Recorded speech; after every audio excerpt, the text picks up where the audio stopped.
Le grand-oncle de Mustapha nous a emmenés directement au-dessus de cette montagne. On contournait des rochers, on passait au-dessus et en dessous de falaises. C'était comme un sentier. Et moi, je suis fatigué et essoufflé. Quand est-ce qu'on va voir l'arche? Et tout à coup, il montre quelque chose en bas. On regarde et voilà ce bateau énorme, impressionnant. Là, en dessous de vous, dans ce brouillard, vous voyez, c'est presque comme dans un rêve qui tout à coup devient réel. En 1959, on survolait le mont Ararat dans des avions de chasse quand on a repéré ce qu'on disait être l'arche de Noé. Ça avait la structure d'une grande péniche, un peu comme un grand garage. Ça ressemblait clairement à une construction humaine. Je savais que si je voulais avoir une chance d'atteindre l'arche, ce devait être maintenant. On pouvait facilement voir le bois, mais il était pris dans la glace. Jusque-là, je n'avais eu aucune idée de sa taille. J'en avais rêvé. Raphaël et moi étions excités comme si c'était Noël. J'ai essayé de le redescendre de la montagne en le mettant dans mon sac à dos. C'était très lourd. Je n'arrivais pas à garder l'équilibre. Au sommet d'une haute montagne, à l'est de la Turquie, cachée sous un glacier, il existe un vestige qui nous met en relation directe avec notre lointain passé. Certains récits affirment qu'il s'agit d'un très vieux bateau de bois datant de 5000 ans, divisé en stalles et en cages. Grâce au rapport de témoins oculaires, vous allez découvrir pour la première fois ce qui se cache vraiment derrière la légende séculaire de l'Arche de Noé. Vous allez découvrir des photos aériennes inédites et des images satellites qui sont autant d'éléments surprenants à verser au dossier du mystère qui gît au sommet du mont Ararat. Vous allez entendre les récits fascinants des témoins qui ont eux-mêmes vu et photographié l'antique bateau. À la fin de cette émission, vous aurez les réponses aux questions qui rendent perplexes les historiens depuis des milliers d'années. Est-il possible que ces vieilles légendes soient véridiques? S'agit-il bien de l'Arche de Noé? Nous sommes sur le point d'embarquer pour un voyage qui va nous conduire à trouver la réponse à ces questions, ainsi qu'à bien d'autres des plus intrigantes. Y a-t-il une preuve quelconque qu'un immense déluge mondial ait réellement eu lieu, comme la Bible le prétend? À quel nouveau verdict la technologie moderne nous conduit-elle grâce à la photographie satellite et à son analyse en laboratoire? Comment Noé construisit-il cet immense vaisseau et comment fit-il face, lui et toute sa famille, à la plus grande catastrophe que le monde ait jamais connue? Qui sont ces gens qui ont déclaré avoir réellement vu l'Arche de Noé? Ont-ils une photographie ou une preuve quelconque qui corrobore leur déclaration? Partons ensemble à la découverte stupéfiante de la fabuleuse Arche de Noé avec cette enquête pleine d'éléments nouveaux sur un des épisodes les plus fantastiques de l'histoire de l'humanité.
Avant de commencer, comprenons que notre recherche de l'Arche de Noé n'est pas une mission à caractère religieux, mais tout d'abord une recherche archéologique ayant pour objectif de déterminer si ce récit mystérieux est vrai ou s'il s'agit d'une fable.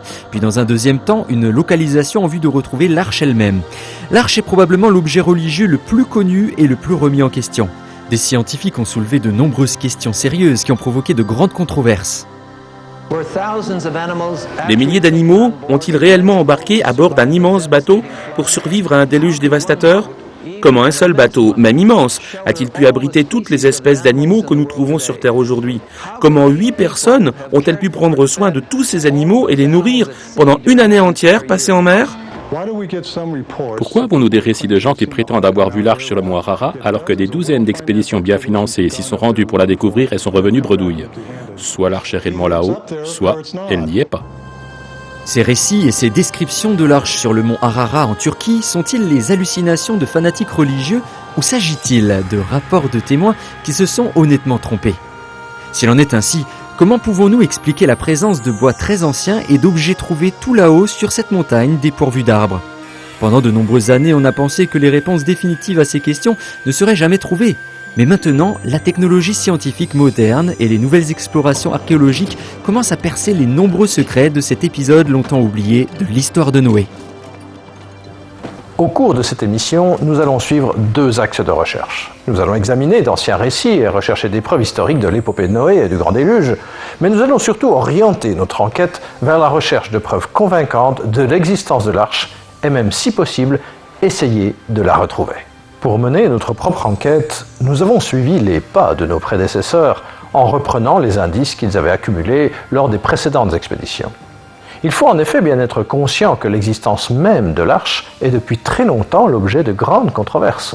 Il est tout à fait normal et compréhensible d'afficher un certain scepticisme la première fois qu'on est confronté à ces récits anciens. Et c'est bien pourquoi la première découverte contemporaine de preuves de l'existence de l'arche a fait autant sensation et a relancé de nouvelles investigations. Dans les années 50, le mont Ararat apporta enfin au XXe siècle son premier indice matériel de l'existence de l'arche et de son emplacement. Ce fut le début d'une série de découvertes fructueuses qui commencèrent à fissurer le mystère qui entourait l'arche. Le premier à s'intéresser à l'arche fut Fernand Navarra, un technicien en bâtiment, un Français, qui faisait alors son service militaire. Navarra entama la première d'une série d'expéditions sur le mont Ararat en 1952. Les guides kurdes m'ont abandonné en bas de la montagne, alors j'ai dû faire de mon mieux et j'ai continué tout seul. Je n'ai pas pu trouver l'arche directement, mais j'ai vu une énorme forme sombre prise dans la glace transparente. J'ai alors compris qu'il me faudrait revenir pour découvrir ce que cela pouvait être. Navarra retourna en juillet 1955, accompagné par son jeune fils Raphaël. Ce que nous voyons ici sont les images tournées par Fernand Navarra et son fils pendant leur expédition.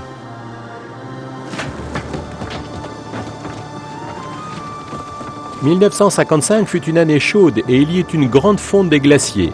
Je savais que si je voulais avoir une chance d'atteindre l'arche, ce devait être maintenant. » C'est Raphaël qui le premier a vu quelque chose. À 4500 mètres, Navarra se laissa glisser avec précaution dans une profonde crevasse.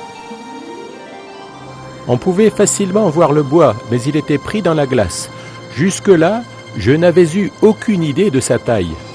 Ce que Navarra détacha de la glace à la hache était une poutre de bois taillée à la main d'1,50 m, un grand moment. J'en avais rêvé. Raphaël et moi étions excités comme si c'était Noël.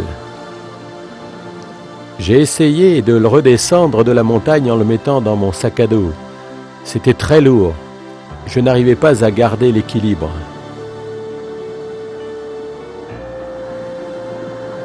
Ça allait si mal que j'ai dû en couper un morceau et plus tard, il m'a fallu encore le retailler pour les échantillons destinés au test.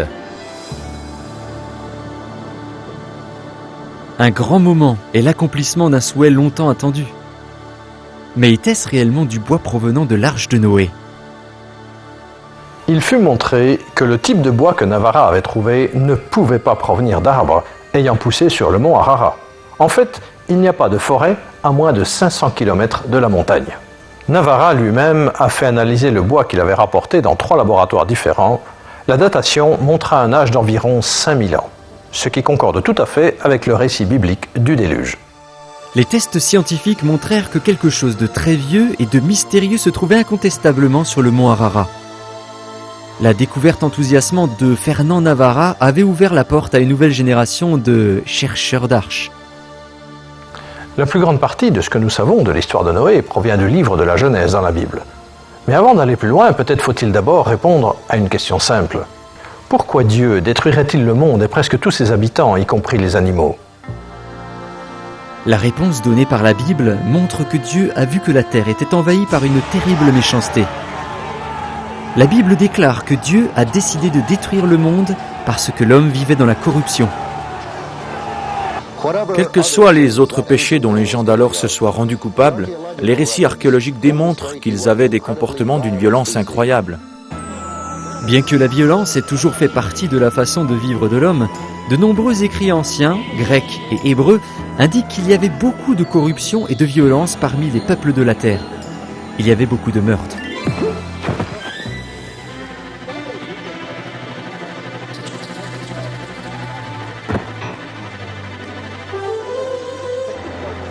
En vérité, la vie humaine ne valait pas cher.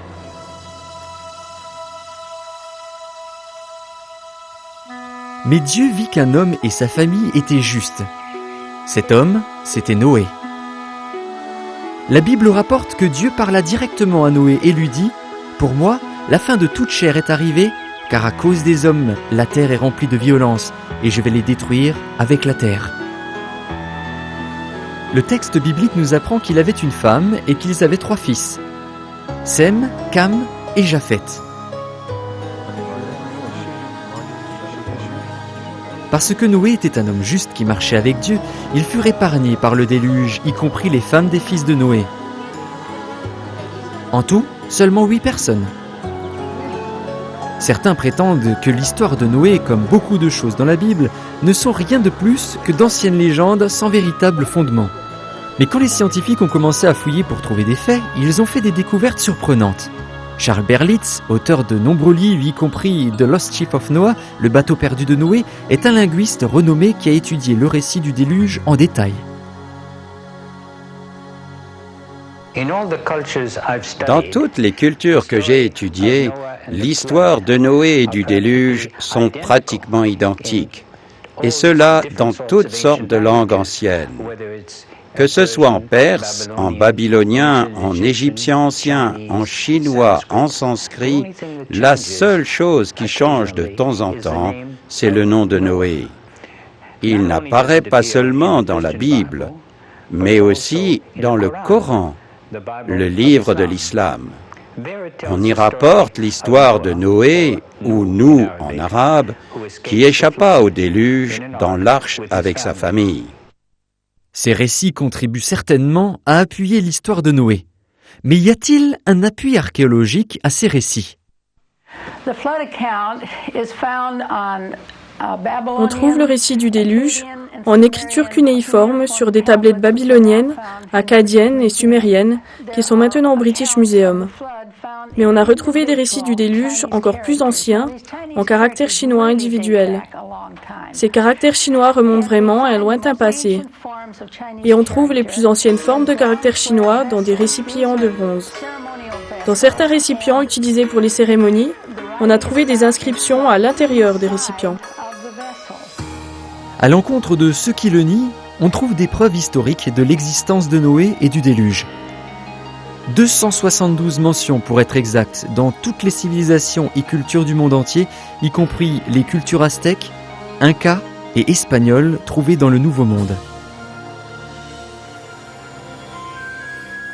Nous allons concentrer notre recherche sur ce pic volcanique totalement dépourvu d'arbres qui borde l'Iran et l'ancien empire soviétique.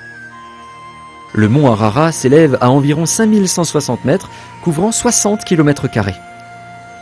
Pour connaître un peu mieux cette sinistre montagne et ses défis infinis, nous avons rendu visite au Dr John Morris, un professeur de géologie qui a conduit 15 expéditions sur le mont Ararat. J'ai escaladé des montagnes partout dans le monde, mais le mont Ararat, comment dire, il est brutal.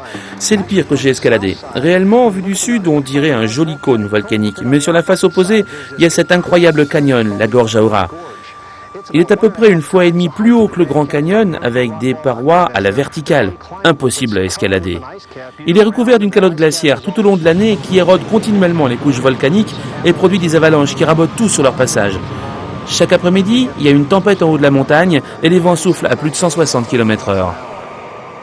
Mais ni les légendes inquiétantes, ni les risques mortels de l'escalade n'ont détourné des milliers de personnes décidées à trouver une réponse. Ils défient la montagne depuis des centaines d'années. Nous savons que Berossus, grand prêtre chaldéen et historien, a visité le site vers 475 avant Jésus-Christ. Il a beaucoup écrit au sujet du phénomène dont il fut témoin, indiquant qu'il était alors très facile de distinguer l'arche de son environnement tout en haut du glacier.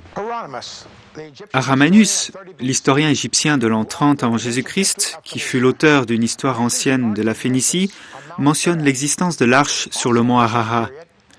À la même époque, Nicolas de Damas, le biographe d'Hérode le Grand, parla de l'emplacement de l'arche près du sommet de l'Ararat et rapporta que des pièces de bois s'y trouvaient encore. De nombreux personnages célèbres de l'Antiquité ont fait le voyage jusqu'à cette impressionnante montagne. Parmi eux, l'évêque de Salona, en 360 après Jésus-Christ, a montré une précieuse relique, un morceau bien préservé d'un grand bateau de mer. L'historien arménien Yfong a dit qu'il a lui-même vu l'arche en 1254. Il a écrit « Au sommet du mont Ararat, un grand objet noir est visible, l'arche de Noé ». En 1269, le grand explorateur Marco Polo écrivit dans le récit de ses voyages que l'arche de Noé reposait sur les hauteurs enneigées du mont Ararat. Il y a de multiples preuves historiques anciennes, couvrant une période de presque 2000 ans, qui montrent que l'arche se trouve sur le mont Ararat. Ces descriptions, rapportées par des historiens de premier plan à leur époque, ainsi que les récits de témoins, ajoutent une crédibilité considérable à la survie de l'arche sur le mont Ararat. Selon la Bible, le Seigneur ordonna à Noé de construire l'arche en bois de gopher afin de survivre au déluge. Évidemment, le bois de gopher devait être très résistant. Quelle sorte de bois était-ce exactement ? Le bois de gopher indique plutôt un procédé qu'une espèce.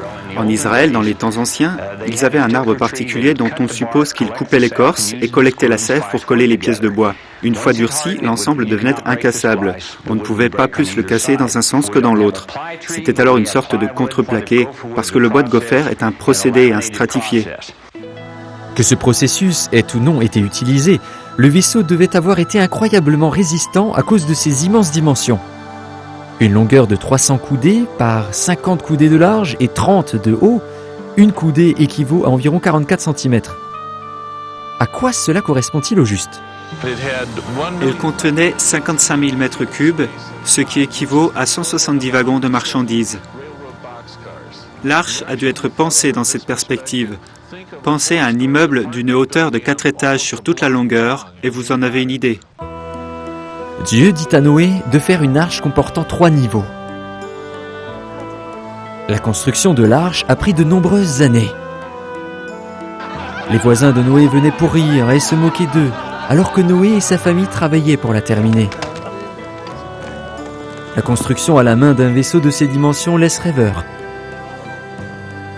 Comment a-t-il été possible que Noé ait construit une arche ayant les dimensions rapportées par la Bible, sans l'usage de la technologie moderne ? Si nous regardons les traces que nous ont laissées les anciennes civilisations, nous nous rendons compte que plus nous retournons en arrière, plus les travaux sont étonnants. Les Minoens étaient très avancés. Certaines reconstructions de leurs temples, qui avaient été détruits par une catastrophe, révèlent qu'ils avaient de formidables compétences en architecture et de grandes capacités artistiques. On peut voir des pierres avec des incrustations, des procédés de ventilation naturelle et d'air conditionné. Quand vous allez en Égypte, vous trouvez certains objets qui ont reçu un plaquage par un procédé électrolytique. On a littéralement retrouvé de tels objets plaqués qui datent de l'Antiquité. Les anciens étaient aussi capables de faire des batteries et de produire de l'électricité. Les Mayas ont également calculé que l'année solaire était de 365 jours 2420, une précision de 10 millièmes de jour. Si vous observez cette femme enterrée il y a 21 siècles en Chine, vous verrez que son corps est aujourd'hui parfaitement conservé, de sorte qu'elle peut être examinée au rayon X. De tels exemples nous indiquent qu'en fait, l'homme de cette époque avait une technologie très développée, largement suffisante pour construire un vaisseau de la taille de l'arche de Noé. Vers le milieu du XIXe siècle, le développement des communications contribua à réduire les distances d'une façon significative. C'est ainsi que les civilisations occidentales reçurent davantage d'informations et entendirent parler des rumeurs et des récits de ceux qui avaient aperçu l'arche de Noé. En 1829, un médecin allemand d'origine russe, Friedrich Parrot, fut le premier explorateur occidental à escalader le mont Ararat dont nous ayons une trace. Avant l'ascension, Paro visita la cathédrale arménienne d'Ekmiazine en Arménie soviétique. C'est là qu'il a vu la croix dont on prétend qu'elle a été sculptée sur une pièce de bois ramenée de l'Arche en l'an 318 après Jésus-Christ.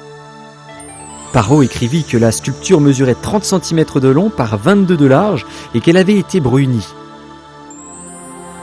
De là, Paro grimpa à 2200 mètres où il atteignit le village Ahora. C'est là qu'était situé le monastère Saint-Jacques.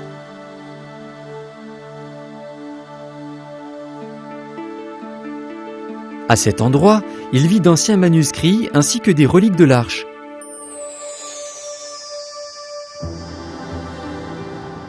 Paro continua jusqu'au sommet du mont Ararat, mais il ne réussit pas à localiser l'Arche. En juin 1840, 11 ans après l'expédition de Paro, le mont Ararat subit un énorme tremblement de terre.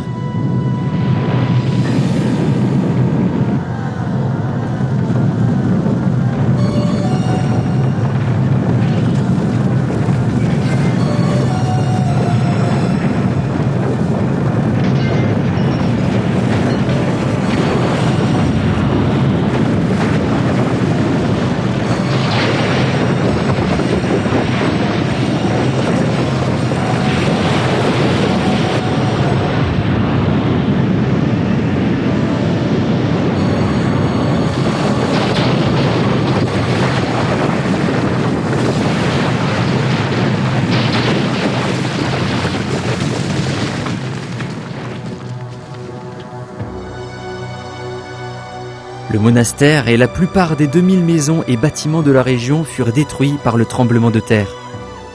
Il y eut peu de survivants. Le monastère Saint-Jacques et les reliques qu'il contenait disparurent sous une avalanche de roches et furent brisés en 1000 morceaux, laissant derrière la gorge Ahora, un canyon accidenté plus profond que le Grand Canyon. Pendant tout le 19e siècle, des aventuriers, des explorateurs et des gens de foi continuèrent à organiser des expéditions pour trouver l'Arche. Hermann von Hamisch grimpa au sommet en 1845 et son nom a été donné à 2 grands glaciers importants de la région. Le colonel Kotskill de l'armée russe vainquit le sommet en 1850. Le major anglais Robert Stewart fit son ascension en 1845. Il y a des gens qui ont des difficultés à croire les récits du passé tout simplement parce que les histoires sont vieilles. Mais ne faut-il pas admettre qu'au moins certains chercheurs de l'Arche du 19e siècle aient pu réellement la voir et rapporter des preuves de son existence? Les sceptiques peuvent-ils effacer d'un revers de main ces nombreux récits de témoins oculaires et de descriptions? J'ai étudié pratiquement chaque description historique connue de l'Arche sur le mont Ararat. Au cours des 150 dernières années, de nombreux témoignages donnent des détails considérables. J'ai comparé 34 de ces récits et j'ai découvert qu'il y avait une formidable cohérence entre ces témoins oculaires, bien qu'ils ne se soient jamais rencontrés. Nous pouvons choisir de croire que tous ces récits ont été inventés ou alors qu'ils proviennent de témoins qui ont vu quelque chose. Mais il y a aussi la possibilité de croire que l'Arche, ou une grande péniche en bois, se trouve sur le mont Ararat, même s'il n'y a qu'un seul de ces rapports qui soit vrai. Alors que le grand navire s'achevait, Dieu commanda à Noé d'amener à bord de l'arche un couple de toutes les créatures vivantes, mâles et femelles. Le rassemblement de tous ces animaux n'était-il pas une tâche pratiquement impossible?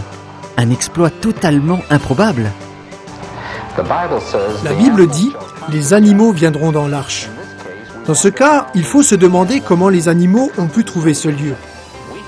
Nous pensons qu'ils ont senti instinctivement, à partir de tout ce qui se passait autour d'eux, que ce désastre imminent était sur le point d'arriver.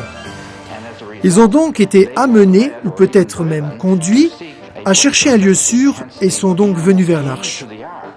Même en tenant compte de la taille énorme du vaisseau de Noé, de nombreuses questions se posent comme autant de défis à la crédibilité du récit de l'arche. La question que je poserai est très simple. Comment un couple de chaque animal pouvait-il être amené à bord d'un vaisseau? Leur poids et leur nombre auraient fait couler une flotte d'arches. Je ne crois pas qu'on puisse prendre à la lettre l'histoire de l'arche. En fait, le récit biblique ne dit pas que chaque espèce d'animal du monde était dans l'arche. De nombreuses espèces étaient dans l'océan. Les baleines et les créatures marines de toutes espèces, et bien sûr la plus grande partie des variétés d'insectes du monde n'étaient pas non plus inclus. À partir d'études que d'autres et moi-même ont faites, nous estimons qu'il aurait pu y avoir de 2500 à 20 000 différentes sortes d'animaux à bord de l'arche de Noé. Chaque famille de créatures sur Terre aujourd'hui a un seul couple d'ancêtres. Par exemple, bien qu'il y ait plus de 300 variétés de chiens dans le monde actuel, à cause de la reproduction sélective, ils ont un seul ancêtre commun. Considérant le nombre de sortes d'animaux censés avoir été pris dans l'arche, il y a dû y avoir largement la place pour prendre les ancêtres de toutes les espèces que nous connaissons aujourd'hui, avec de surcroît de la place pour la famille de Noé, la nourriture et les provisions. En dépit des anciens récits et des diverses descriptions rapportées au cours de l'histoire, la plupart des gens pensaient que l'épopée de l'arche n'était qu'une vieille légende. La raison était en partie due au fait qu'il n'y avait qu'un seul récit écrit de l'arche de Noé, celui de la Bible. C'est d'une façon tout à fait accidentelle que la crédibilité de l'histoire biblique de Noé fut fortement renforcée grâce à cet homme. Dans les années 1850, George Smith, graveur de métier, passait ses heures de midi au British Museum.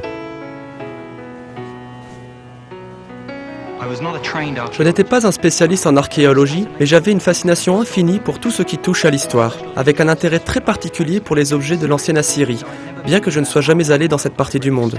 Je lisais absolument tout ce qui était disponible sur les cultures du Moyen-Orient et j'étais complètement captivé par le sujet. Visiteur habituel, Smith s'était lié d'amitié avec le directeur du musée qui fut impressionné par l'intelligence et l'enthousiasme de cet homme. On lui offrit un travail un peu spécial. Quelqu'un avait besoin d'assembler quelques-unes des 25 000 tablettes d'argile couvertes d'écritures cunéiformes déterrées dans l'ancienne ville de Ninive, remontant au VIe siècle avant Jésus-Christ. Les 10 années suivantes de ma vie furent passées à mettre ensemble ces anciennes tablettes d'argile, mais c'était plus difficile qu'un puzzle compliqué. Les inscriptions que je traduisis de ces tablettes affectèrent profondément le monde de l'archéologie. En 1872, après 10 années de travail, Smith tomba sur le récit d'un bateau qui avait survécu à un grand déluge et s'était échoué sur une montagne. L'histoire racontée sur ces tablettes, connue comme l'épopée de Gilgamesh, est exactement analogue à l'histoire de Noé dans la Bible, confirmant ainsi que le récit biblique n'avait rien d'une légende.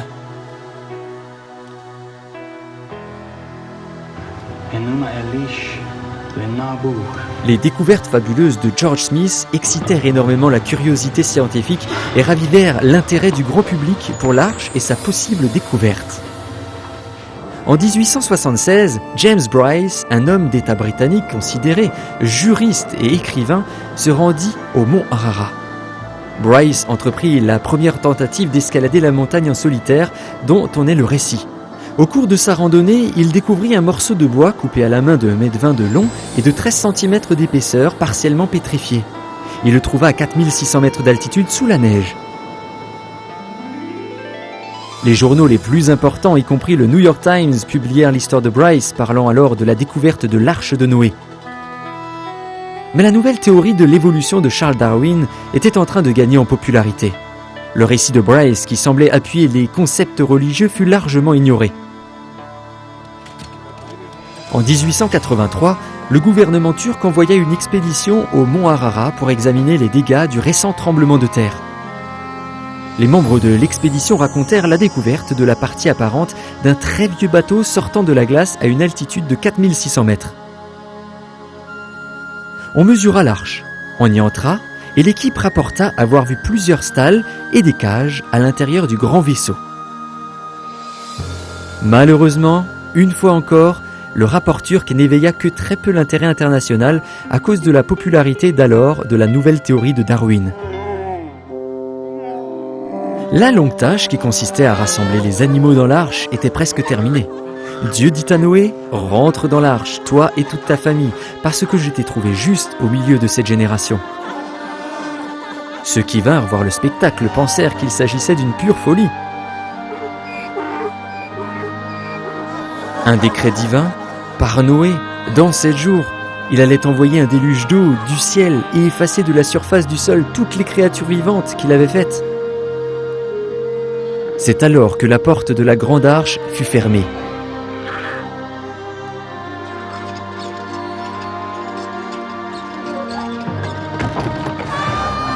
Les gens continuèrent à se moquer de Noé, inconscients de la dévastation et de la mort qui les attendait.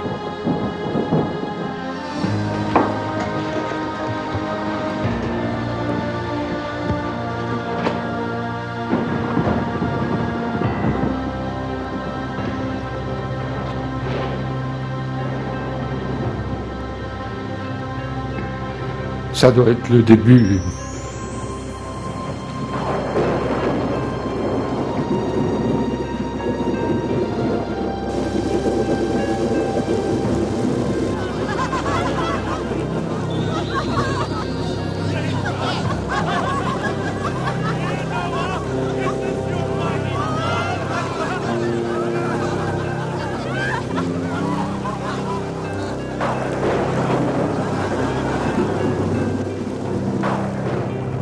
L'averse fut bien au-delà de ce qu'on aurait pu imaginer.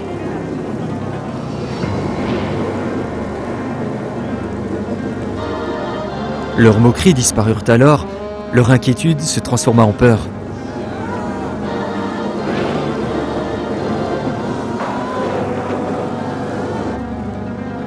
Même pour les 8, à bord, l'incertitude grandissait.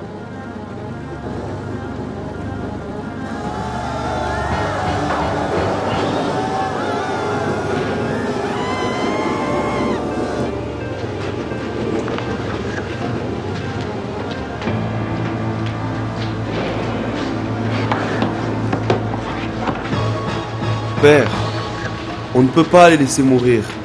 On a certainement assez de provisions pour faire monter ces pauvres gens à bord.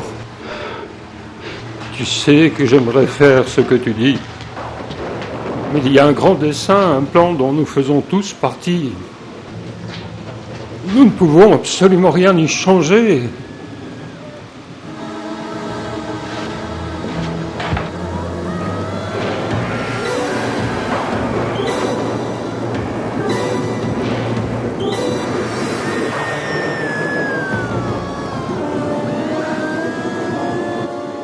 À cause du genre d'homme qu'il était, le cœur de Noé souffrait pour eux, mais il savait qu'il n'avait pas d'autre choix que de suivre les commandements de Dieu.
Venons-en maintenant à l'arche elle-même.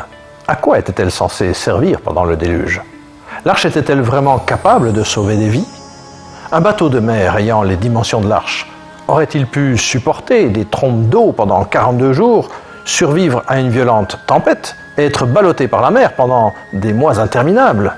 Est-il possible que l'arche soit demeurée en bon état et conservé sa stabilité sur l'eau? Certains chercheurs rejettent complètement l'idée qu'un bateau en bois de la taille de l'arche soit capable de naviguer. En ce qui concerne la conception et la construction de l'arche biblique, il y a plusieurs raisons importantes pour lesquelles elle ne peut avoir existé. Tout d'abord, la technologie requise n'existait tout simplement pas. Ensuite, n'importe quel vaisseau moderne actuel aurait certainement coulé dans des conditions climatiques moins rudes que le déluge biblique. Il est très improbable que l'arche en bois de Noé ait pu survivre plus que quelques heures dans de telles conditions. Pour examiner cette question, nous avons apporté une maquette de l'arche à un laboratoire marin pour voir comment il se comporterait face aux diverses pressions hydrauliques et aux vagues irrégulières généralement rencontrées sur l'océan. L'arche fut estimée non seulement capable de naviguer, mais exceptionnellement stable. Puis le bassin à vagues simula des vagues correspondant à un raz-de-marée de 60 mètres de haut. À nouveau, l'arche se révélait extraordinairement stable. On peut montrer que l'équilibre entre la flottabilité, la pesanteur, la force des vagues, etc., serait tel que l'arche se redresserait d'elle-même si on l'inclinait même jusqu'à 90 degrés. La résultante des forces la ramènerait à l'équilibre. Il est pratiquement impossible qu'elle chavire. Il apparaît donc que l'arche fut en fait un vaisseau de mer très fiable. Et c'est d'autant plus remarquable qu'aucun navire d'une telle taille n'a jamais été construit, pas plus d'ailleurs qu'au cours des 4000 ans qui ont suivi. En 1902, Georges Agopian, un jeune Arménien âgé de 8 ans originaire de Lekvan en Turquie, devint le plus jeune témoin oculaire connu. Le jeune Georges avait accompagné son oncle sur le mont Ararat. C'était un été particulièrement chaud, ce qui rendait l'arche à la fois visible et facilement accessible pour le jeune homme et son oncle. C'était immense à voir, plus grand que tous les bâtiments que j'ai jamais vus. Mon oncle voulait me mettre sur le toit, mais on a dû empiler des rochers pour l'atteindre.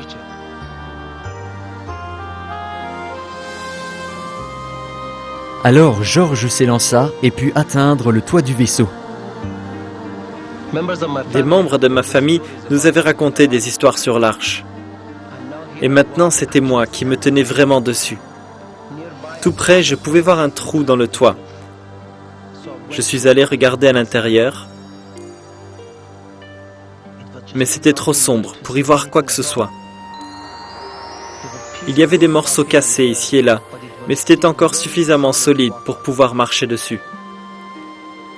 Le long de la partie surélevée, au milieu, il y avait des ouvertures comme des fenêtres, mais je ne pouvais rien voir. Des années après, Georges Agopian décrivit ce qu'il avait vu à l'illustrateur archéologique, le docteur Alfred Lee. Ici, Georges Agopian y est monté avec son oncle après une sécheresse de 4 ans. Et ils ont vu l'arche complètement à découvert. Il a aussi pu observer le long de l'arche la texture du bois. Des assemblages bien faits à l'aide de chevilles de bois. Il a vu la couleur du bois. Ce n'était pas de la pierre. C'était effectivement une construction en bois faite par des hommes. Toutes ces poutres et ces planches de bois éparpillées sur les pentes de l'Ararat au travers des siècles posent une autre question. Après autant d'années, dans quel état l'arche doit-elle être maintenant ? Il y a eu un terrible tremblement de terre. Une grande crevasse s'est formée ici et une grosse avalanche, et l'arche s'est fendue en 2 parties. C'est cela qu'on voit aujourd'hui. Et ceci nous amène à un des grands mystères qui entourent l'arche. Comment se fait-il qu'après avoir été repérée par une personne, l'arche ne puisse être retrouvée ensuite par les autres ? Cela peut suffire à rendre suspect le récit de certains témoins oculaires. Y a-t-il une réponse à ce mystère ? Cette photo qui a été prise par le satellite français Spot en août 1986 indique que le mont Ararat représenté ici est constamment recouvert de glace d'un bout de l'année à l'autre. Sur le mont Ararat, il y a bien entendu des changements de temps selon les saisons. Les chances de voir l'arche sont beaucoup plus grandes pendant les mois chauds de la fin d'été, comme en août ou en septembre. Cependant, il y a des cycles où le temps est plus chaud, toutes les quelques années, ce qui entraîne une fonte accrue de la neige qui couvre le sommet. Il est possible et certainement probable que l'arche soit seulement visible ou accessible durant ces rares périodes où la température est plus chaude. Une expédition à la recherche de l'arche peut ainsi passer à pied sur l'arche recouverte de glace sans même savoir qu'elle est là. Le premier rayon de soleil fut comme une révélation.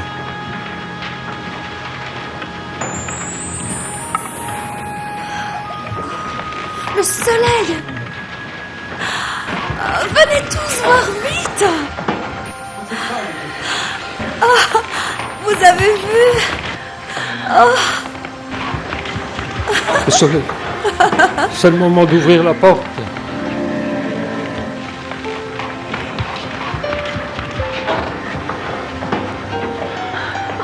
Il y a si longtemps.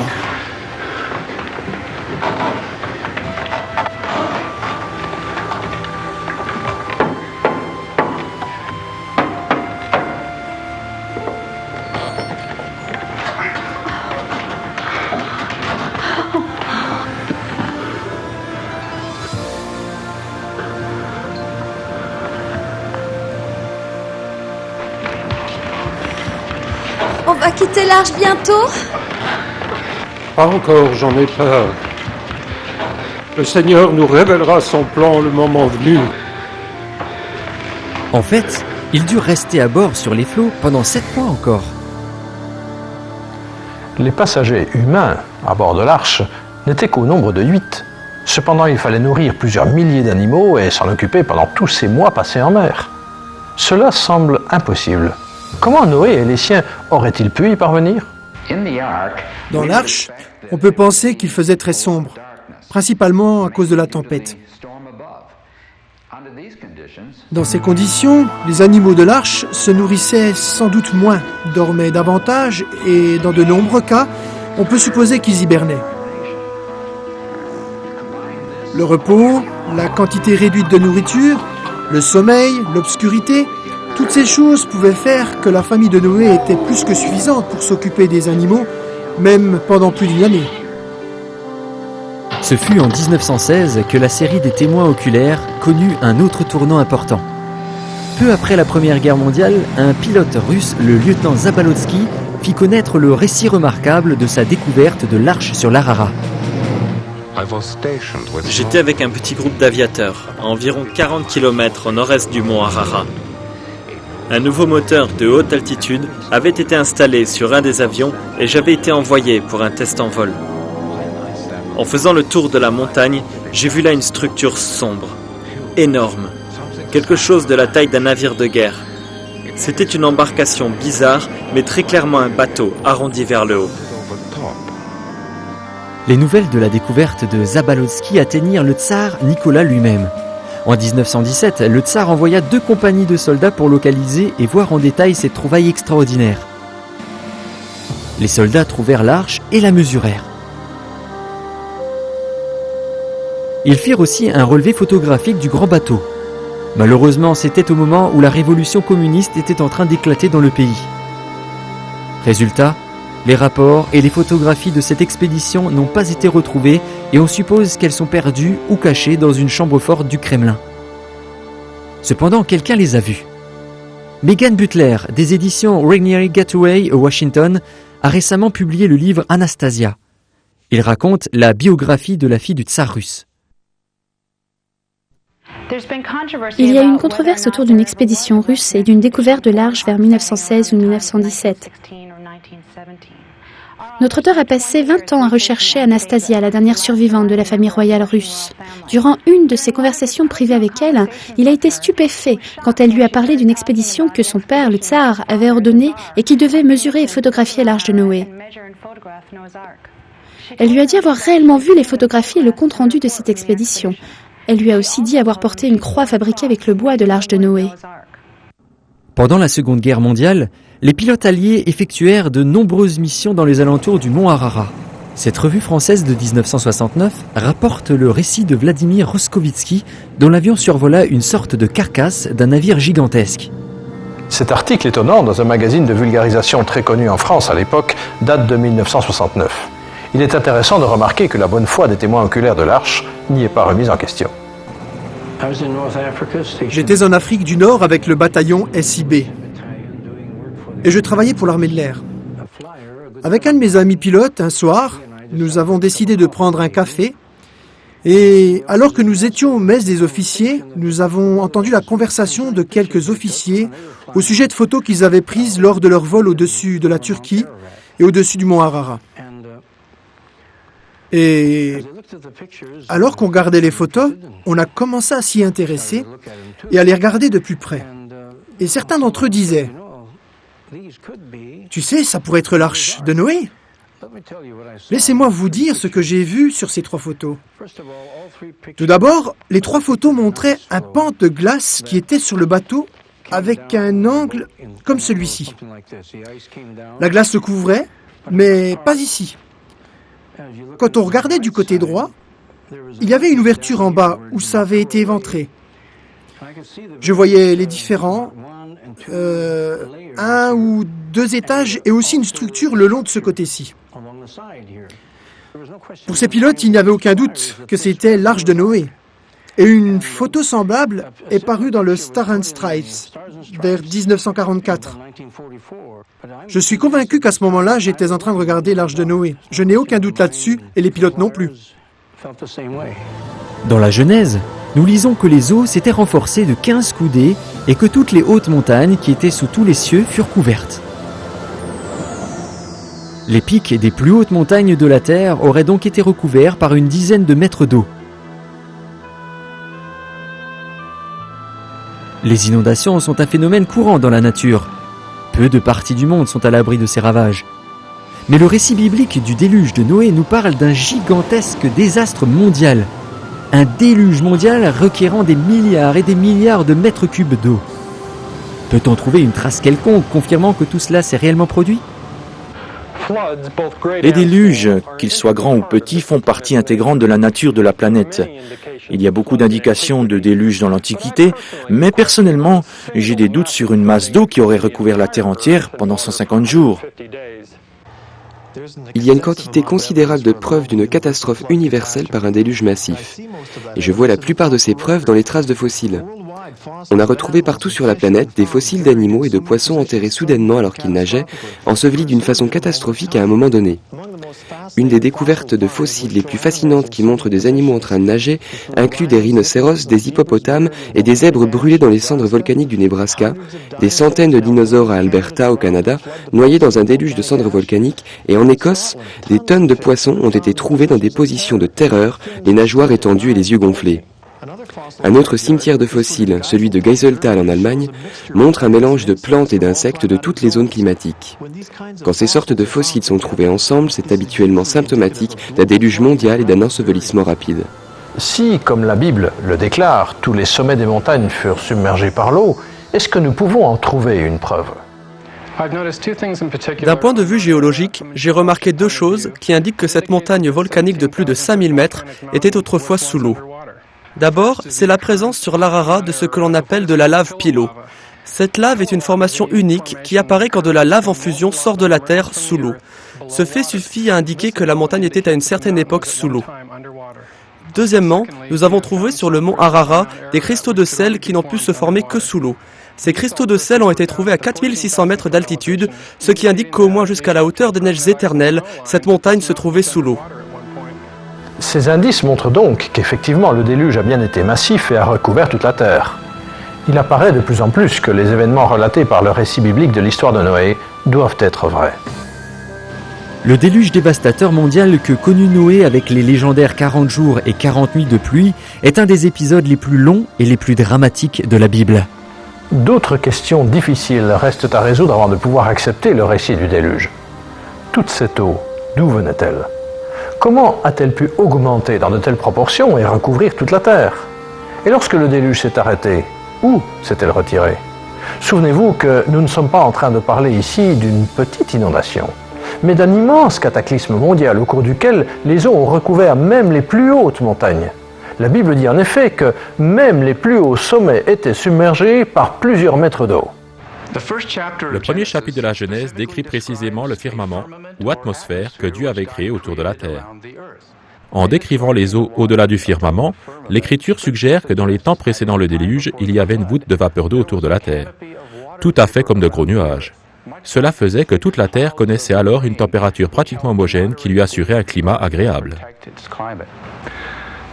L'idée d'une couche de vapeur d'eau ou d'une voûte entourant la Terre paraît quelque peu bizarre. Mais en fait, les voûtes sont très communes parmi les planètes du système solaire. Vénus, Jupiter, Saturne ont toutes des voûtes de nuages et d'épaisses enveloppes gazeuses autour d'elles. Et si la Terre a eu une telle voûte, combien de pluie a-t-elle pu produire ? Et était-ce suffisant pour un déluge mondial ? La voûte de vapeur aurait pu produire directement au maximum 13 mètres d'eau. En plus de cela, l'eau libérée par les éruptions volcaniques pendant le déluge aurait alimenté la chute de trompes d'eau pendant 40 jours et 40 nuits avant de décroître pour finalement atteindre les quantités de précipitations que nous connaissons depuis lors. Nos experts ont précisé que quand le grand déluge a commencé, l'eau est venue de 3 sources. Des fontaines souterraines, de la pluie en provenance de la voûte supérieure et des eaux des océans débordant sur la terre. Une théorie très intéressante suggère que nous cherchions une réponse au-delà du ciel. Il est clair d'après les observations des lunes et des planètes du système solaire qu'un grand nombre d'entre elles ont connu des périodes intenses de bombardements de météorites. Sur la Terre, malgré un fort taux d'érosion, plus de 100 sites d'anciens impacts ont été découverts. Il est certainement plausible que l'un d'entre eux ait entraîné une série de cataclysmes conduisant au grand déluge. Comme cause précise du déluge et des violents bouleversements terrestres, la théorie des météorites est parmi les plus plausibles. Pour aller plus loin dans nos investigations, nous nous sommes adressés au Dr Walter Brown, ancien directeur d'un des laboratoires de recherche et de développement du département de la défense américaine. On peut voir sur notre planète 17 caractéristiques très étranges qui peuvent maintenant être expliquées de façon systématique comme conséquence d'un cataclysme diluvien mondial dont les eaux ont fait éruption de cavités souterraines avec une libération d'énergie dépassant l'explosion de 10 milliards de bombes H. Cette explication nous montre comment d'importantes montagnes se sont formées rapidement.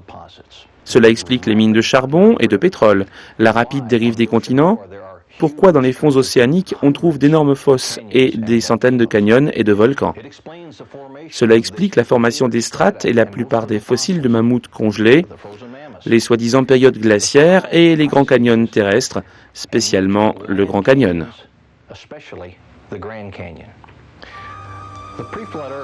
La Terre d'avant le déluge comportait probablement un très grand continent couvert de végétation luxuriante. Il y avait des mers et de grandes rivières. Les montagnes étaient plus petites qu'aujourd'hui, peut-être 3000 mètres d'altitude. Selon une certaine théorie, la Terre antédiluvienne avait beaucoup d'eau souterraine, environ la moitié de ce qui est maintenant dans nos océans. Cette eau était contenue dans des cavités connectées entre elles, formant une fine couche sphérique d'une épaisseur de 800 mètres, située peut-être à une quinzaine de kilomètres sous la surface de la Terre. L'augmentation de la pression dans l'eau qui était sous la Terre étira la croûte, comme un ballon s'étend quand la pression intérieure s'élève. La faille dans la croûte a commencé avec une fissure microscopique qui s'est agrandie dans les deux directions à la vitesse d'à peu près 5 km par seconde. La fissure, suivant le chemin de la moindre résistance, encercla le globe en environ 2 heures. Alors que la fissure se propageait autour de la Terre, le manteau rocheux s'ouvrit comme une déchirure dans un vêtement trop tendu. L'eau souterraine était sous une pression extrême à cause du poids des 15 km de roches qui appuyaient dessus. L'eau sortit de la faille dans une violente explosion. Tout le long de cette faille circulaire, des jets d'eau furent projetés à une vitesse supersonique dans l'atmosphère à près de 30 km d'altitude. La pulvérisation d'eau provenant de cette énorme fontaine produisit des pluies torrentielles telles que la Terre n'en avait jamais connues ni avant ni après. La Bible indique que toutes les fontaines du Grand Abîme se rompirent en un jour. Et elle décrit ces événements survenus il y a environ près de 5000 ans, événements que nous pouvons maintenant relier scientifiquement. Un jet d'eau pulvérisé atteignant la stratosphère glaciale se transforme en orage de grêle et produit d'énormes monceaux de glace, ensevelissant, étouffant et congelant instantanément de nombreux animaux, y compris des mammifères en Sibérie et en Alaska. Les jets d'eau sous forte pression érodèrent la roche des deux côtés de la faille, produisant d'énormes volumes de sédiments qui déposèrent cette eau bueuse sur toute la Terre. Ces sédiments piégèrent et ensevelirent des plantes et des animaux, créant le registre fossile. L'érosion élargit la faille. Par la suite, la largeur était si grande que la roche compressée sous la cavité souterraine se souleva, donnant naissance à la dorsale qui entoure la Terre comme la couture d'une balle de baseball. Les plaques continentales, les plaques sous-marines ayant encore de l'eau sous elles, agissant comme un lubrifiant, glissèrent de chaque côté de la dorsale qui se soulevait. Les énormes plaques continentales accélérèrent jusqu'à atteindre 70 km/h, puis rencontrèrent des résistances, se comprimèrent et se déformèrent. La portion de la plaque sous-marine qui se plissa vers le bas forma les fosses océaniques, celles qui se plissèrent vers le haut formèrent les montagnes. Voilà pourquoi les principales chaînes de montagnes sont parallèles à la dorsale océanique de laquelle elles s'éloignèrent. Les plaques sous-marines, en s'éloignant des crêtes océaniques, ouvrirent de très profonds bassins océaniques dans lesquels les eaux du déluge se retirèrent. Sur les continents, chaque dépression en forme de cuvette ou bassin fut naturellement laissée pleine d'eau, ce qui donna de nombreux lacs post-diluviens. La démonstration d'une énorme catastrophe mondiale dans l'Antiquité dont vous venez d'être témoin soutient l'histoire biblique du déluge dans tous les détails. Les défis du mont Ararat, même pour les alpinistes professionnels, sont formidables. La recherche de l'arche en termes purement physiques peut être tout à la fois énormément difficile et très dangereuse. Escalader le mont Ararat à la recherche de l'arche est déjà particulièrement difficile. Mais le climat politique de la région est également particulièrement hostile et vient grandement compliquer le travail de recherche. Toute personne voyageant en Turquie à la recherche de l'arche expose sa sécurité personnelle à des risques considérables. Comprendre cette partie du monde, c'est comprendre une situation politique très complexe, composée de nombreux groupes de populations régionales. Cette partie de la Turquie était connue comme étant l'Arménie. Au début de l'ère communiste en Russie, plus de 200 000 Arméniens ont été éliminés par le régime bolchevique. La situation actuelle dans cette région est toujours très instable. Deux côtés de la montagne font face à des voisins hostiles, l'Irak et l'Iran, et même les parties les plus basses de la montagne sont occupées par des groupes terroristes de toutes sortes. De plus, les terroristes kurdes sont connus pour occasionner de nombreux problèmes aux membres des expéditions en les volant et les menaçant de mort. Depuis 1978, John McIntosh a fait partie de 8 expéditions sur le mont Ararat. Ce jour-là, nous étions montés à 4500 mètres par la face sud de la montagne et nous avions installé le campement pour la nuit. Nous avons entendu beaucoup de bruit. Je ne comprenais pas ce qu'ils disaient, mais il était très clair qu'ils voulaient qu'on sorte de nos tentes.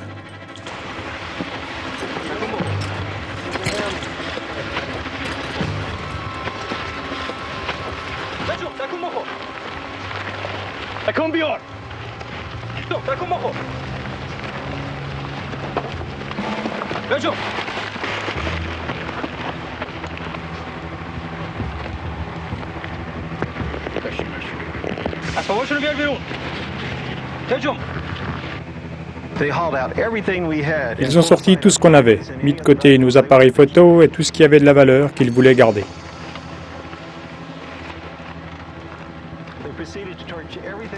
Ils se mirent à brûler tout le reste qu'ils ne voulaient pas, le matériel scientifique et d'escalade valant des milliers de dollars disparus en quelques minutes.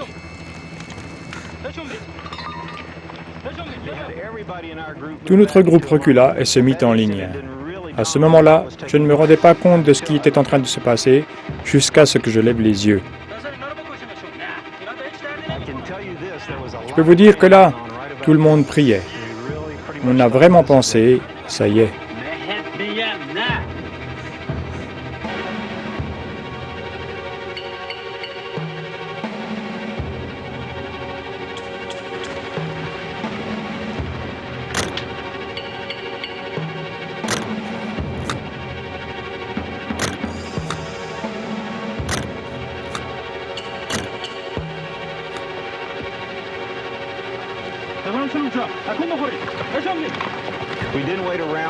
On n'a pas attendu qu'ils nous le disent deux fois. Inutile de dire qu'on était vraiment heureux de s'en sortir. Je pense qu'on peut dire qu'on a eu beaucoup de chance. Ces gars-là étaient des durs. Après avoir été mis au courant, l'armée turque a envoyé à peu près 500 hommes dans la montagne. Un des terroristes s'est échappé, un autre a été capturé et les autres ont été tués lors d'un affrontement avec les soldats. Alors que notre découverte de l'arche se poursuit, des témoins de première importance nous racontent leur étonnante histoire. De là où j'étais, cela ressemblait à un gros rocher bleu, et en reculant, on en voyait l'extrémité. On voyait les différentes parties, les différents niveaux. Il y avait des cages et des enclos. C'était impressionnant. Nous avons donc pris connaissance d'un certain nombre de descriptions de l'arche sur le mont Ararat, émanant de nouveaux témoins oculaires. Il est intéressant de remarquer que dans chacun de ces cas, l'arche a été aperçue de façon accidentelle par des gens qui n'avaient pas précisément l'intention de la localiser. En 1959, on survolait le mont Ararat dans des avions de chasse volant à près de 600 km/h à 1000 mètres au-dessus du sol, quand on a repéré ce qu'on disait être l'arche de Noé. À ce moment-là, je ne pensais pas que c'était l'arche de Noé. Je n'étais pas conscient que l'histoire biblique plaçait l'arche sur le mont Ararat. Ça avait la structure d'une péniche, un peu comme un grand garage. Et on aurait dit que ça sortait de la montagne comme d'une sorte de dépression en forme de fer à cheval. Ça ressemblait clairement à une construction humaine. Pendant les mandats des 4 présidents des États-Unis, de Nixon à Reagan, je volais toujours à bord d'Air Force One en tant que photographe de la Maison-Blanche chargé de couvrir les activités du président. Une fois, j'étais à bord avec le président Jimmy Carter. On se rendait de la Pologne à Téhéran en Iran pour participer à la fête du Nouvel An donnée par le Shah. Pendant le vol, alors que nous survolions l'est de la Turquie, quelque chose attira notre attention à la fenêtre. C'était un moment impressionnant. Les MiG soviétiques nous escortaient aile contre aile et à ce moment-là, quelqu'un nous a dit de regarder en bas, qu'on voyait l'Arche de Noé. J'ai regardé et là, à peu près au milieu de la montagne accidentée, il y avait un grand bateau sombre, clairement visible. Il était partiellement couvert de neige ou de glace. Je suis convaincu à cause de ce que j'ai vu là que c'était l'Arche de Noé. Il y a en fait de plus en plus de preuves photographiques aériennes ou terrestres, des images qui semblent montrer une grande structure faite par la main de l'homme tout en haut du mont Ararat. Ray Anderson, ancien ingénieur de l'aérospatiale, a escaladé le mont Ararat en 3 occasions et il a analysé des clichés affinés de ce qu'il croit être l'Arche de Noé. Il y a quelques années, j'ai trouvé une diapo où l'on voyait un objet intéressant dans le coin supérieur droit. En regardant cet objet au microscope, il m'est apparu que ça pouvait être le bout d'une longue pièce. Actuellement, l'arche est cassée en 2. Nous en avons la preuve grâce à de nombreux témoins. Lors d'un tremblement de terre, la partie sud de l'arche a glissé sur cette pente sur environ 30 mètres et s'est logée dans une crevasse. Alors, j'ai examiné cet objet qu'on ne voit que sur cette seule image. Parmi des centaines que j'ai examinées et au microscope, j'ai vu vraiment nettement le toit ou une section du toit de ce qu'on appelle la superstructure. Ces photos suggèrent que quelque chose de grand, fabriqué par l'homme, est vraiment sur la montagne. Pendant leur longue épreuve en mer, Noé et sa famille avaient la foi, mais peu de réponses. Combien de temps durerait le déluge ? Allaient-ils trouver la terre avant de manquer de nourriture pour eux et les animaux ? S'il y a de la terre ferme, elle la trouvera.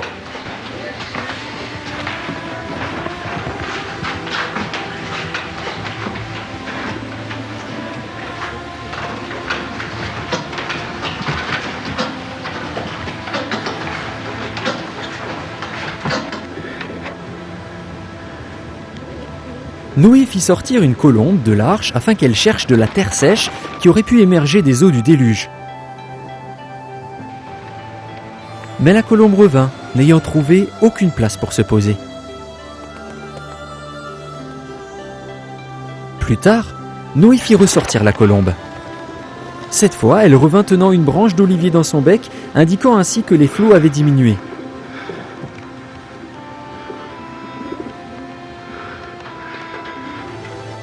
L'arche avait été en mer pendant de longs mois, attendant que la tempête cesse et que les eaux du déluge diminuent. Elle finit par reposer sur les montagnes de l'Ararat. Maintenant, 8 mois après le début du déluge, d'autres pics désolés devinrent visibles. Noé et sa famille suivirent le commandement de Dieu et restèrent à bord de l'arche pour leur sécurité et celle des animaux. C'était leur seul abri et leur seul foyer. Ce fut au 10e mois que Noé grimpa sur la plus haute extrémité de l'arche. Il ouvrit alors la porte qui lui permit d'atteindre le toit du grand bateau. Il monta sur le toit pour voir dans toutes les directions du lieu où l'arche s'était posée. Le paysage désolé montrait encore les ravages du déluge dévastateur. Il se passa encore 60 jours avant que Noé sente qu'il était assez en sécurité pour quitter l'arche.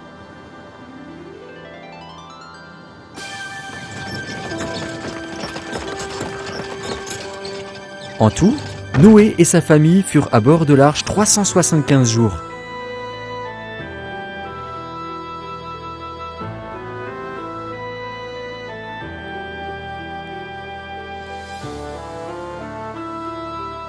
Puis toutes les créatures de la terre furent remises à nouveau en liberté. La foi de Noé dans les commandements de Dieu a été un énorme acte de foi. Mais ce fut une foi bien récompensée. Noé et sa famille furent les seuls êtres humains à survivre au grand déluge. Et grâce à la fidélité de Noé, le Seigneur promit de ne jamais apporter une telle destruction, et pour la première fois sur terre, il fit apparaître un arc-en-ciel comme sceau de sa promesse à l'humanité. On peut trouver cela un peu ironique ou penser que c'est plutôt une bonne chose, quand on remarque que les témoins oculaires de ces dernières années sont des gens très simples, provenant de tous les milieux, des individus modestes qui n'ont pas de grands points de vue à défendre, pas de livres à vendre, pas de croyances à imposer à qui que ce soit. Nous avons localisé 4 personnes qui ont fait cette rencontre unique avec l'Arche de Noé sur le mont Harara. Aucun d'eux n'a écrit de livre, ni n'est venu prêcher sur une estrade. Pour chacun d'eux, ce fut une expérience personnelle et très émouvante. C'est en 1973 qu'Ed Bailing, résidant dans le Colorado, devint témoin oculaire de l'Arche. Ed Bailing était un technicien travaillant dans un poste de défense situé à 150 km au sud-ouest du mont Harara. Une fois là, il se lia d'amitié avec une recrue de l'armée turque nommée Mustapha. Quand j'ai quitté les États-Unis pour me rendre en Turquie, mon but était de voir le plus de choses possible. Mustapha et moi nous entendions bien. À cette époque-là, il était dans l'armée depuis 1 an, et je parlais avec lui et je lui disais combien je voulais que nous allions voir l'arche. Il m'a dit qu'il avait un grand-oncle qui savait où se trouvait l'arche et que son grand-oncle allait nous y emmener. C'était vraiment excitant, vous savez, quelle aventure. On s'est retrouvés dans cette vieille tente, dans ce vieux campement. En fait, le grand-oncle de Mustapha connaissait tout. C'était le plus ancien de tous. Son oncle était un peu réticent à nous emmener là-haut. Alors j'ai parlé avec Mustapha. Il m'a dit, tu sais, je l'ai convaincu que tu es quelqu'un de bien. Les autochtones étaient très suspicieux vis-à-vis des étrangers. Sans cette liaison locale, la visite de l'arche aurait été impossible.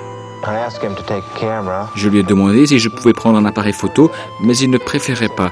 Il m'a dit, l'Harara est près de la frontière russe, tu es américain et moi turc, on pourrait se retrouver dans une situation difficile. Le grand-oncle de Mustapha nous a emmenés directement au-dessus de cette montagne. On contournait des rochers, on passait au-dessus et en dessous de falaises. C'était comme un sentier, il savait exactement où il allait. Et moi, je suis fatigué et essoufflé. Dis donc, quand est-ce qu'on va s'arrêter? Quand est-ce qu'on va voir l'arche? Si on ne la voit pas bientôt, je veux rentrer. Son oncle se retourne et se moque de moi et tout à coup, il montre quelque chose en bas. On regarde et voilà ce bateau énorme, impressionnant. Là, en dessous de vous, dans ce brouillard, vous voyez, c'est presque comme dans un rêve qui tout à coup devient réel. Nous sommes descendus vers elle, nous l'avons contournée par le bas, à environ une 50aine ou une 30aine de mètres plus bas, parce qu'elle était sur une corniche, une falaise. On a levé les yeux et on la voyait depuis là. L'ouverture, en regardant depuis l'extrémité, était en fait carrée, un peu plus large que haute. Les côtés étaient déchiquetés et un peu fendus, et j'ai vu ce qui ressemblait à des planches.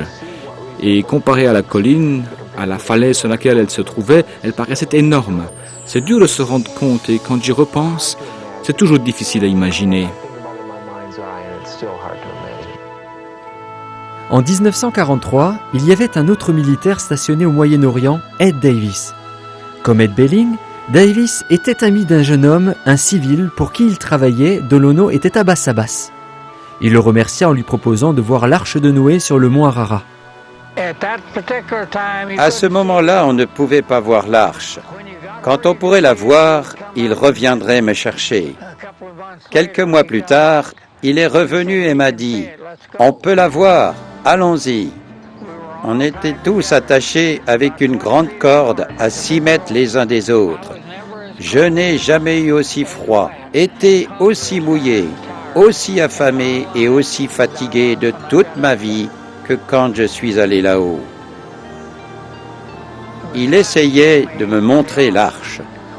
De là où j'étais, cela ressemblait à un gros rocher bleu, et en reculant, on en voyait l'extrémité. C'était impressionnant. On savait que quelqu'un nous regardait. Il se passait quelque chose. Je ne sais pas comment expliquer cette impression, mais on savait qu'il y avait quelqu'un ou quelque chose. Il y avait une grande puissance présente à cet endroit. C'était l'arche de Noé. L'ensemble du récit d'Ed Davis apparaît très crédible. C'est son guide qui lui a dit que c'était l'arche et il est convaincu que c'est bien cela qu'il a vu sur le mont Harara. Mais même en écoutant ce que rapporte Ed Davis, on peut rester sceptique vis-à-vis de ce genre de déclaration. Pourtant, Larry Williams, auteur ayant participé personnellement à plusieurs expéditions, va tout à fait dans le même sens. Quand j'ai entendu l'histoire d'Ed Davis sur l'Arche de Noé, j'ai pensé que je devrais chercher à en savoir plus non seulement sur son récit, mais sur Ed Davis lui-même. J'édite un journal pour les chasseurs de trésors et ceux qui cherchent des sites archéologiques. Je voyage partout dans le monde à la recherche des sites et de récits. Une des choses que j'ai apprises, c'est que, dans la plupart des cas, il ne faut pas croire à ces histoires.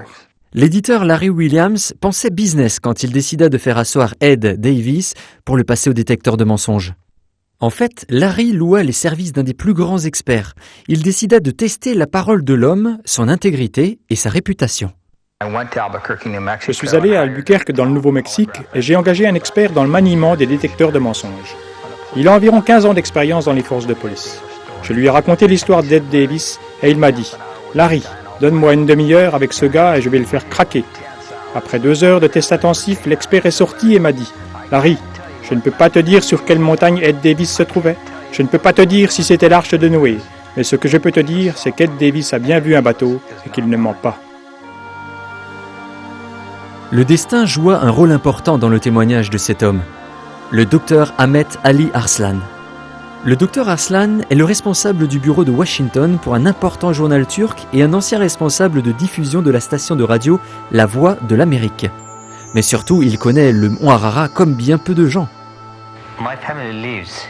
Ma famille vit à Aralik, la ville turque entre le mont Ararat et l'ex-Union soviétique. J'ai grandi là-bas. Et je suis monté plus de 50 fois au sommet du mont Ararat,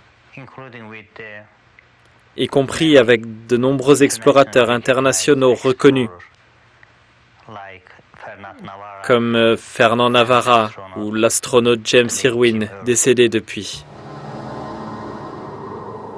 En 1989, j'ai escaladé la partie nord du mont Ararat, qui est en face de la gorge à Ora, la face la plus dangereuse du mont Ararat,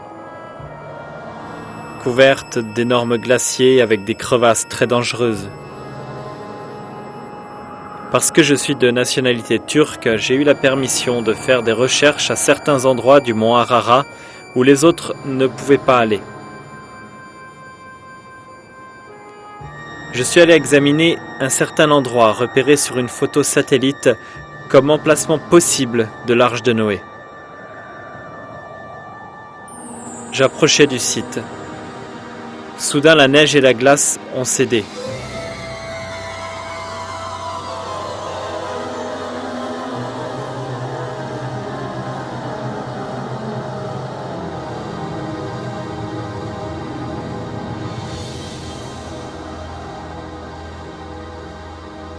J'ai été emporté sur une trentaine de mètres.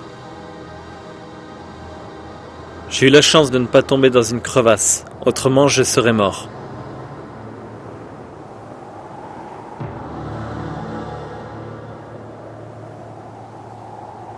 Quand je me suis relevé, à une 50aine de mètres de l'endroit où je me trouvais, j'ai remarqué une sorte de structure. C'était nettement du bois. Ça n'aurait pas dû être là, à 400 ou 500 mètres en dessous du sommet. Cela ressemblait presque à une cabane de capitaine. J'ai tout de suite pris mon appareil photo et j'ai fait des photos. On voit des poutres droites, plates, et on voit bien que c'est une construction humaine. Je crois que ce que j'ai vu et que ce que j'ai pris en photo, c'est clairement l'Arche de Noé. Il est difficile de ne pas être impressionné par le témoignage de ces 4 témoins oculaires. Ces gens sont vivants et il est facile de les interroger et d'en savoir davantage sur leur récit. 4 hommes qui ont tous été sur la montagne à différents moments, sur une période de presque un demi-siècle, et qui rapportent une histoire remarquablement semblable. Jusqu'à présent, nous avons donc vu un certain nombre de témoins civils du XXe siècle ainsi que des rapports de vue aériennes effectués par des militaires. Nous avons également entendu les récits de témoins actuels tels que Georges Agopian, Ed Belling, Ed Davis et Ahmet Aslav. Tous ces témoignages ont-ils quelque chose en commun qui puisse nous aider à retrouver l'Arche pour la montrer au monde? La réponse est oui. Il s'agit de l'emplacement de l'Arche. Tous les témoignages la situent sur la face nord du mont Ararat, au-dessus de la gorge à Ora. En août 1990, lors de l'expédition en hélicoptère autour du mont Ararat, nous avons survolé le glacier sur la face nord-est de la montagne. À ce moment-là, nous avons pris cette photo d'un objet rectangulaire que nous pensions être l'Arche de Noé. Nous avons donc la photographie prise par le groupe de Carl Baugh montrant la forme d'un objet prise dans un glacier. Mais nous sommes allés plus loin et avons fait numériser cette photographie afin de l'analyser. Nous voyons actuellement une image d'ordinateur de l'objet principal identifié par satellite. Quand nous grossissons l'image numérique de cet objet, nous voyons qu'il est de forme rectangulaire. Ici, c'est le contour, et l'objet se prolonge sur une corniche. À mon avis, c'est un objet fabriqué par l'homme. Notre mystère aurait déjà été résolu si la CIA et le département américain de la Défense avaient communiqué les photos de reconnaissance du satellite espion couvrant l'est de la Turquie. Pourquoi ne l'ont-ils pas fait ? À la Strategic Air Command, il y a des documents secrets à l'heure actuelle qui contiennent des photos de l'Arche de Noé. On trouve l'étiquette Arche de Noé sur l'image. Nous savons que notre gouvernement détient des images et des photos satellites de cette région et de l'Arche de Noé. Cependant, ils ne voudront probablement pas les diffuser, parce que s'ils le font, ils dévoilent du même coup la grande qualité de nos techniques d'espionnage. Mais puisque le gouvernement américain ne veut pas coopérer à notre recherche pour localiser exactement l'Arche de Noé sur le mont Ararat, nous avons dû utiliser les images provenant du satellite français Spot. Les photos du satellite Spot sont prises à 900 km d'altitude et elles permettent d'identifier des objets d'une dizaine de mètres. Elles étaient la source de reconnaissance photo des pilotes de combat américains. Ces photos furent utilisées par les combattants pendant la guerre du Golfe contre Saddam Hussein.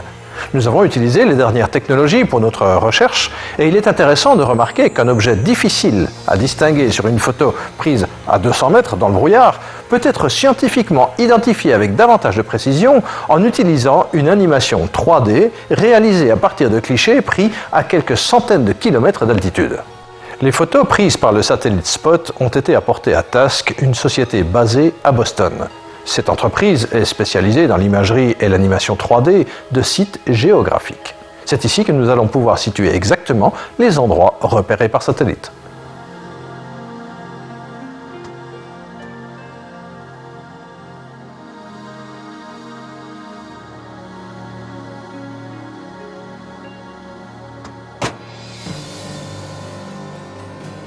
Dans notre modèle d'animation, nous approchons du mont Ararat à environ 320 km.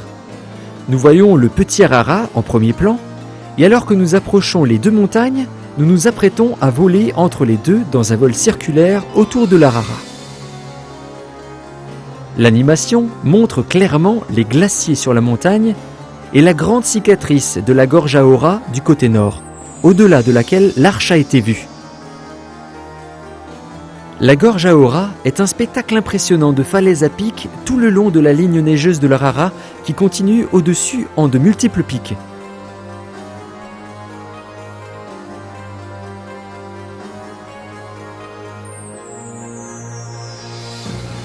Revenons à la gorge Aora.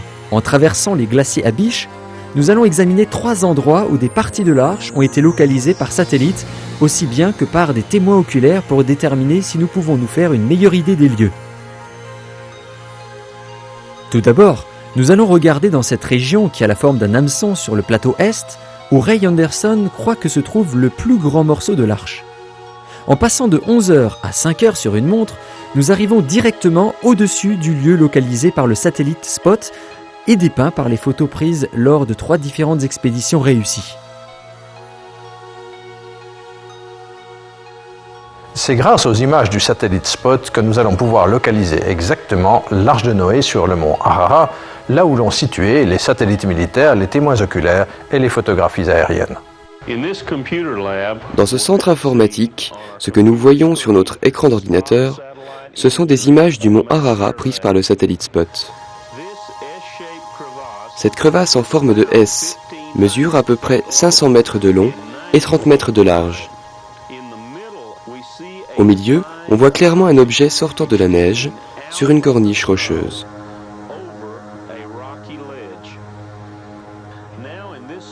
Maintenant, sur ce gros plan des images de Spot, Nous pouvons mesurer la taille de cet objet. Nous voyons ici la crevasse avec les pixels gris, définissant un rebord rocheux. Se prolongeant hors de la neige à cet endroit, nous voyons un objet sortant sur la corniche. Chaque pixel mesure 10 mètres. Cet objet fait donc 26 mètres de large et sort de la neige d'environ 30 mètres. Selon les images satellites de Spot et l'agrandissement de la photo prise par hélicoptère, cet objet rectangulaire ne fait pas partie du terrain naturel. Selon l'information des satellites militaires, cet objet est en bois. C'est sur cette face que l'expédition en hélicoptère de 1990 a fait une autre découverte intéressante. Carl Baugh, membre de l'expédition, explique. Fin août 1990, notre équipe fit 11 expéditions distinctes en hélicoptère autour du mont Ararat. Les informations fournies par satellite indiquaient cet endroit comme l'objectif principal et les analyses spectrographiques indiquaient qu'il s'agissait de bois. Grâce à ces images aériennes et à la spectrographie, nous savons maintenant qu'il s'agit bien d'une immense structure de bois qui est emprisonnée ici, dans la glace. C'est donc une découverte stupéfiante. Il y a encore autre chose. Voyons le troisième site, sur le bord supérieur de la gorge. C'est ici que les experts situent une autre partie brisée de l'arche qui dépasse de la glace. Cette partie est très visible lorsque la météo le permet, et c'est là que l'astronaute James Irwin a réalisé une photo surprenante alors qu'il était accompagné par une équipe de télévision hollandaise il y a quelques années. Nous étions en avion avec James Irwin à bord. Nous volions autour du mont Ararat. Et en tournant autour de la gorge à Ora, à ce point précis, nous avons vu un objet sortant de la couche de neige. Cela ressemblait à l'arche de Noé. On était vraiment surexcités, mais notre temps de vol s'épuisait et nous avons dû rentrer à la base. Mais certains d'entre nous étaient réellement convaincus qu'il devait s'agir de l'arche de Noé. Ainsi, au cours de cette toute dernière expédition, qui avait obtenu toutes les permissions du gouvernement turc, cet après-midi-là, nous pensons que nous avons vu l'arche de Noé. James Irwin ne voulait pas annoncer sa découverte incroyable avant d'avoir pu mettre sur pied une expédition terrestre pour filmer les lieux. Malheureusement, Irwin est mort avant d'avoir pu retourner sur le mont Ararat. On se souviendra pendant des générations du périple sur la Lune de l'astronaute James Irwin. C'est grâce à lui et à la télévision hollandaise que le monde a reçu cette photo extrêmement surprenante. James Irwin a donc tout de même atteint son objectif en réalisant ce cliché. Certaines personnes acceptent d'être convaincues par des preuves simples. D'autres, par contre, demeurent sceptiques même en face des éléments les plus convaincants. Dans le cas de l'arche de Noé, il y a un troisième groupe de personnes. Elles n'ont pas besoin d'être convaincues. Ce que j'ai vu, c'est clairement l'arche de Noé. On regarde et voilà ce bateau énorme en dessous de vous. C'était l'arche de Noé. Vous avez vu le point de vue scientifique, des photos satellites, aériennes, des analyses. Vous avez entendu les récits de témoins qui l'ont vu personnellement.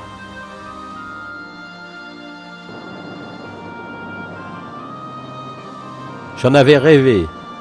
On pouvait facilement voir le bois, mais il était pris dans la glace. Jusque-là, je n'avais eu aucune idée de sa taille. La preuve est maintenant faite. Bien protégés et cachés loin du monde, les restes d'un bateau géant ont été identifiés sur le mont Ararat. Des échantillons de bois pris sur ce vaisseau ont été datés et remontent à l'époque où la Bible situe le grand déluge. De tout ce qui a été dit dans cette émission, que pouvons-nous conclure ? Vous pouvez regarder à tous les récits qui viennent de cette communauté de nations autour du mont Ararat. Ils semblent tous avoir affaire avec un élément central qui en ressort. Il s'agit de l'histoire de Noé. Toutes les preuves conduisent au fait que ce grand bateau, qui a été observé au-dessus du mont Ararat, ne peut être que l'arche de Noé. Cet homme, appelé Noé, montra sa foi dans des proportions impressionnantes. Travaillant pendant une génération pour construire cette arche incroyable, il a pris avec lui des milliers d'animaux dans l'arche pour qu'ils survivent à un immense désastre. que personne à son époque n'était en mesure de concevoir. Il a demandé à sa famille de croire en lui, et en retour, il ne les a pas sauvés eux seulement, mais aussi nous tous, qui sommes ses descendants. C'est bien plus que l'histoire d'un grand bateau et d'un grand déluge. C'est aussi l'histoire d'un grand homme.